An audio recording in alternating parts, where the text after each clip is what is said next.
সড়ক দুর্ঘটনায় দিয়াগো জোতার মৃত্যুর পরই তার ২০ নম্বর জার্সিকে অবসরে পাঠানোর দাবি জানান লিভারপুল সমর্থকেরা। অবশেষে সেই দাবিকে সম্মান জানিয়ে জার্সিটি অবসরে পাঠাচ্ছেন লিভারপুল।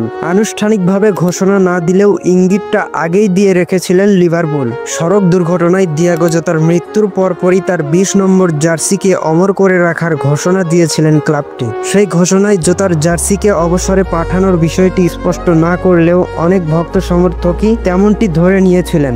আনুষ্ঠানিকভাবে জোতার জার্সিকে অবসরে পাঠানোর সিদ্ধান্ত জানিয়েছেন অ্যানফিল্ডের ক্লাবটি। এর ফলে পর্তুগিজ ফরওয়ার্ডই লিভারপুলের চিরকালীন ২০ নম্বর খেলোয়াড় হয়ে থাকবেন। জোতার স্ত্রী রুতে কার্দোসো ও পরিবারের সদস্যদের সঙ্গে আলাপের পর এ সিদ্ধান্ত নিয়েছে সব পর্যায়ে অবসর দেওয়া হবে। এ সিদ্ধান্ত শুধু পুরুষ দলের জন্যই নয়, বরং নারী দল ও পুরো একাডেমিতে কার্যকর হবে। বিবৃতিতে আরও বলা হয়, এ সিদ্ধান্ত কেবল দলের সাফল্য, আমাদের পর্তুগিজ তারকার গত ৫ বছরের অসামান্য অবদানকে স্বীকৃতি জানাতেই নয়, বরং সতীর্থ, সহকর্মী ও সমর্থকদের ওপর যে গভীর ব্যক্তিগত প্রভাব তিনি ফেলেছিলেন সেজন্যও। তাদের সঙ্গে গড়ে তোলা চিরস্থায়ী বন্ধনকে সম্মান জানাতে এই সিদ্ধান্ত নেওয়া হয়েছে।